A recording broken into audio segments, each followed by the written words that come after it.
हमारे साथ कांग्रेस पार्टी की तरफ से यहाँ मौजूद कांग्रेस पार्टी के सीनियर नेता, प्रदेश के एग्जीक्यूटिव कमेटी इमरान भाई मेंबर पीछे लो ना मोबाइल तुम्हारा, हम क्यों बोल रहे श्री हैं? प्रकाश मुखिया जी, किसान कांग्रेस के औरंगाबाद के शहर के अध्यक्ष सैयद हमीद साहब, यूथ कांग्रेस के औरंगाबाद शहर के अध्यक्ष मुजफ्फर खान साहब, एससी सेल के औरंगाबाद के अध्यक्ष अरुण शिरसाट साहब, लीगल सेल के अध्यक्ष संजय पगारे साहब और उपस्थित सभी पत्रकार बंधु, आज आपसे बात करने का, आप लोगों से मुलाकात करने का एक मकसद ये था कि देश में पिछले 2 दिनों में जो गतिविधियां हुई हैं, मुझे लगता है पिछले 70 सालों में हमने जो भी इस देश में लोकतंत्र का उत्सव मनाया है, उसमें से कल का एक दिन 27 सितंबर 2020 को पार्लियामेंट में संख्या बल के ताकत पर यह अपनी एक अहंकारी सरकार के नशे में चूर जो एक सत्ता की होती है, उसके जोर पर इस देश का किसान जो अपने खेतों में चुपचाप काम करता है, हमारे आपके लिए अनाज उगाता है, जो न कभी टीवी पे नज़र आता है, कहीं नहीं, लेकिन वो इस देश के प्रति उसका एक बहुत बड़ा योगदान है। उसके विरुद्ध, उसके ही नाम पर 3 कायदे बल के प्रयोग कर बिल्कुल गैर लोकतांत्रिक तरीके से पास कर दिए गए, जिसके बाद देश में एक हाहाकार मचा। ये कायदे पास करते वक्त न कोई डिबेट हुई, न कोई डिस्कशन हुआ, और ये कायदे राष्ट्रपति साहब के पास भेज दिए गए और उन्होंने भी इसको तत्परता दिखाते हुए इसको मंजूरी दी। पिछले 7 सालों में ऐसी तरीके से कई कायदे और कंट्रोवर्शियल बिल्स ये पास किए गए हैं संसद में। हमारे देश की जो एक लोकतांत्रिक पहचान थी, एक प्रतिमा थी, उसको मलिन करने का काम केंद्र सरकार ने किया। 25 नवंबर 2020 को किसानों ने दिल्ली आकर, पहले वो अपने अपने क्षेत्र में आंदोलन करते रहे, उसके बाद जब ये आंदोलन सरकार को लगा कि ये इसको दबाया नहीं जा सका, तो उनको दिल्ली तक आने की परमिशन दी गई। वो दिल्ली आए, लेकिन बड़े दुर्भाग्य की बात है कि दिल्ली में भी उनके साथ ऐसा व्यवहार किया गया जैसे कि चाइना या पाकिस्तान की फौज हमारे दिल्ली पे आक्रमण करने आई है।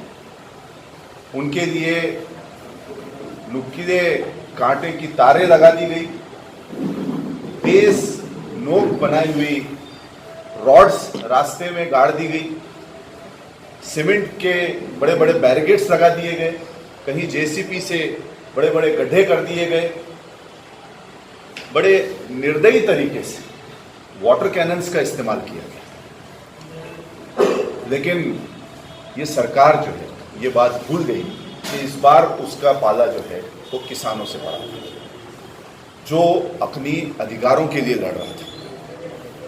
इस आंदोलन में पिछले और जो भी 1-2 आंदोलन है उसी की तरह, लेकिन इसमें ज़्यादा तीव्रता थी, क्योंकि किसान के पास होने के लिए ज़मीन के अलावा और कुछ होता नहीं, उसके पास उतना ही एक सरमाया होता है। उसने बड़ी निडरता से सरकार की लाठियों काठियों का सामना करा, वाटर कैनन्स का सामना किया। सारी गोदी मीडिया, जिसको हम बाइफरकेट कहते हैं कि इस देश में अभी 2 किस्म की मीडिया हो चली, एक मीडिया जो सच दिखाती है और एक मीडिया जो किसी के एजेंडे पे काम करती है। सारी गोदी मीडिया को इसमें लगा दिया गया काम पर। इसमें सरकार ने बाकी ही आंदोलनों की तरह, जैसे वो JNU का हो, जामिया का हो, CA NRC का हो या 370 का हो, उसी तरीके से किसानों को बदनाम करने की भी बहुत कोशिश की। मीडिया एंकर्स और कुछ सेलिब्रिटीज किसान, हमारी जो बहनें हैं, जो माँ बहनें हैं, उनको उनके चरित्र के ऊपर इल्ज़ाम लगाने का काम किया। 100-100 रुपए में उनको उनकी तुलना की, जिस तरीके से शाहीन बाग में कर रहे थे। कहीं इन लोगों को नकली किसान बताया गया, कहीं इन लोगों को आतंकवादी बताया गया और कहीं इन लोगों को खालिस्तानी बताया गया। हमारा इसमें एक सवाल ये भी है कि जो सरकार आज तक ये कहती आई थी कि ये खालिस्तानी, ये किसान ही नहीं है, ये तो आतंकवादी हैं, ऐसे किसानों के सामने अगर ये सच्चे नहीं थे तो फिर सरकार को झुकने की क्या जरूरत पड़ी। हमारा एक इम्पोर्टेंट ये सवाल रहेगा। उसके बाद जो है एक डिस्कशन शुरू हुआ पूरे विश्व में। कनाडा में इसके विरुद्ध में रैलीज निकली, ब्रिटिश पार्लियामेंट में इसके बारे में आवाज़ उठी, इंटरनेशनल जब प्रेशर बढ़ा, और जो पिछले 3 चुनाव हुए अभी बाई इलेक्शंस, उसमें बीजेपी की हार को देखते हुए बीजेपी ने ये रोल बैक कहीं ना कहीं इस पे जाने का फैसला किया। और केंद्र सरकारला जे शेतकऱ्यांच्या आंदोलनापुढे गुडणे टेकावं लागले, काय सांगायचं संदर्भात? आम्हाला असं वाटतं की हे जे विजय आहे हे शेतकऱ्यांचा विजय आहे आणि हे लोकतंत्राचा विजय आहे। डॉक्टर बाबासाहेब आंबेडकरांनी या देशाला जे संविधान दिलं, जे घटना दिली, त्याचं पूर्णपणे पालन करून आज शेतकऱ्यांनी जे हे लढले आणि त्यांच्यासोबत समस्त देश होता। आज भारतवर्षचे लोकांनी हे दाखवून दिलं की हिटलर कितीही मोठा असो, लोकतांत्रिक प्रक्रियेने किंवा लोकतांत्रिक मार्गाने आपण ते हिटलरला पराभूत करू शकतो आणि आम्हाला असं वाटतं की हे शेतकऱ्यांचे विजय आहे, हे भारतवर्षाचे। मग नक्कीच पण सर, जर इकडे आपण मराठवाड्याचे तुम्ही आहात आणि मराठवाड्यामध्ये जे आहेत औरंगाबाद हे केंद्रबिंदू ठरलं जातं, पण मराठवाड्यातील शेतकऱ्यांचा अद्यापही त्यांना नुकसान भरपाई त्यामध्ये मिळालेली नाही आहे, काय सांगाल? बऱ्यापैकी ठिकाणी जे आहेत नुकसान भरपाईचे पैसे लोकांना मिळायची सुरुवात झालेली आहे। त्याच्यामध्ये काही त्रुटी असते, कारण बँक अकाउंटचे नंबर्स कधी कधी पूर्ण आलेले नाही किंवा व्हेरिफिकेशन होत नसल्याने ते प्रॉब्लेम्स येते, ते पण लवकर दूर होऊन ते पैसे त्यांना आंदोलनासाठी जे शेतकऱ्यांनी प्राणपणाला लावून जे ते आंदोलन यशस्वी केलं, मात्र या दिसून येत नाही की इतर जे आहेत पक्ष जे असतील ते श्रेयवादाचं हे करतात म्हणून, श्रेयवादासाठी जे आहे ते इतर पक्ष हे करताय म्हणून भाजप सोडून। श्रेयची गोष्ट नाही आहे, सर्व लोकांनी मिळून शेतकऱ्यांसमोर बिलकुल बाजूने ते सगळे उभे राहिले आणि आज जे सगळे लोक खुशी मनवत आहे किंवा एक आनंद साजरा करत आहे, हे शेतकऱ्यांसाठी आहे, हे देशाचे लोकतंत्रासाठी आहे। मराठवाड्यातील शेतकऱ्यांना आता महाविकासासाठी सगळं न्याय मिळू शकतो का? 100% मिळेल। आपलं आता सध्या महाराष्ट्र राज्यामध्ये सरकार आहे, आघाडी सरकार आहे, तर यावेळेस जी दिवाळी झाली ती शेतकऱ्यांची दिवाळी ही काळी झालेली आहे।